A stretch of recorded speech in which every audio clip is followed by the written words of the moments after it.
सरकार के लगभग 23% कर्मचारियों को 50% एश्योर्ड पेंशन तय हो गया। 50% एश्योर्ड पेंशन का मतलब क्या हुआ? आपके रिटायरमेंट के साल के 12 महीने का जो एवरेज होगा उसका 50% मिलेगा आपको।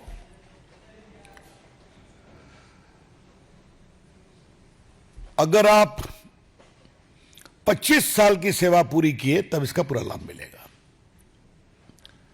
अगर उससे कम की सेवा हुई तो जो प्रोपोर्शनेट होता है उसके अनुसार मिलेगा। अगर आपने 10 साल तक सेवा की तो आपको एश्योर्ड 10,000 रुपीज पेंशन मिलेगा। तो लास्ट पे ड्रॉन का 50% आपका एश्योर्ड पेंशन है, निश्चित पेंशन की राशि है। यह हुई पहली बात। दूसरी बात, समय के अनुसार महंगाई बढ़ती है, उसका इंडेक्सेशन होता है डियरनेस में, अलाउंस में, तो उसकी भी चिंता करने का प्रावधान हुआ है।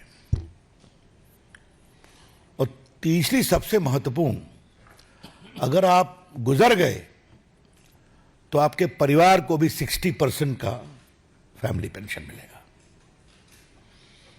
तो एक प्रकार से जो एक कल्याणकारी राज्य की सोच होती है वो इस पूरे निर्णय में दिखाई पड़ती है।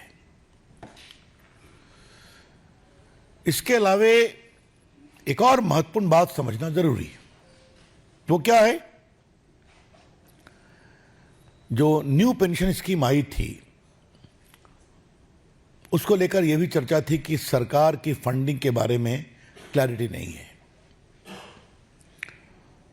क्योंकि जिस कमेटी ने उसका रिकमेंड किया था उसने कुछ अनूठे प्रयोग भी किए थे, देश हित के प्रयोग थे। सरकार ने कहा है ये पूरा फंडिंग भारत सरकार करेगी। जो पहले था 10% कर्मचारियों के सैलरी से और 14% सरकार के द्वारा। अब कल के निर्णय में आप ये ध्यान रखिए, अब होगा 10% कर्मचारियों के सैलरी से और 18% भारत सरकार के द्वारा। तो उसको भी आगे बढ़ा दिया गया। तो जितना भी हो सकता है कर्मचारियों के हित में, देश के कर्मचारी देश के लिए काम करते हैं, सत्ता में कौन पार्टी है उसकी चिंता नहीं करते, और उनके कामों के कारण देश आगे बढ़ता है। यही माननीय प्रधानमंत्री जी ने अपने एक्स पर कमेंट में भी कहा है कि हमें उनके योगदान का बहुत सम्मान करना है और हम करते रहेंगे। तो ये एक बहुत बड़ी बात थी। नरेंद्र मोदी की सरकार कैसे काम करती है, सोच समझ कर काम करती है, विचार करके काम करती है, एडहॉक निर्णय काम नहीं करती, और जो भी करती है वो जनहित में होता है। और यहां का जनहित 23 लाख कर्मचारी और उनके परिवार। तो ये एक मोटे विषय को आज रखना जरूरी था। अब इसके बाद कुछ सवाल कांग्रेस पार्टी से करना है।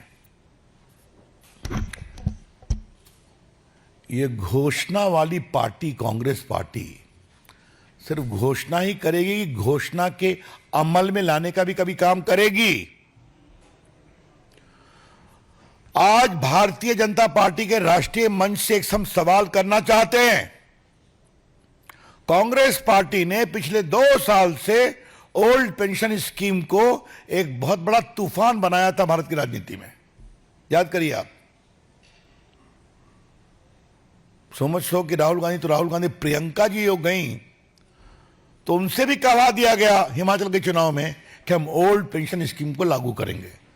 जो हमारे दिल्ली के पत्रकार गए होंगे उनको याद होगा, उनके पुराने रील्स को निकाल लीजिए। राहुल गांधी से सवाल नंबर 1, आपकी सरकार ने हिमाचल में अभी तक ओल्ड पेंशन स्कीम लागू किया क्या? मैं फिर पूछ रहा हूं भाजपा के राष्ट्रीय मंच से, Congress party in general and Rahul Gandhi in particular, please tell the nation, did you implement the old pension scheme as promised in the Himachal election? हम इसका जवाब जानना चाहेंगे उनसे। आपने कर्नाटक के चुनाव में बहुत चालाकी कर दी। वहां क्या कहा आपने कि हम 2006 के पहले के जो कर्मचारी हैं उन्हीं के बारे में करेंगे। उनकी संख्या कितनी है? सिर्फ 13,000। समझे आप? चुनाव हुआ लास्ट ईयर और देंगे खाली 6 के पहले रिटायर होने वाले कर्मचारियों को। तेलंगाना में तो मैंने सुना है कि वहां हल्के से कहा गया। और अभी जो 24 के लोकसभा का चुनाव हुआ उसमें तो मैनिफेस्टो में मेंशन करने की भी शर्म नहीं बची।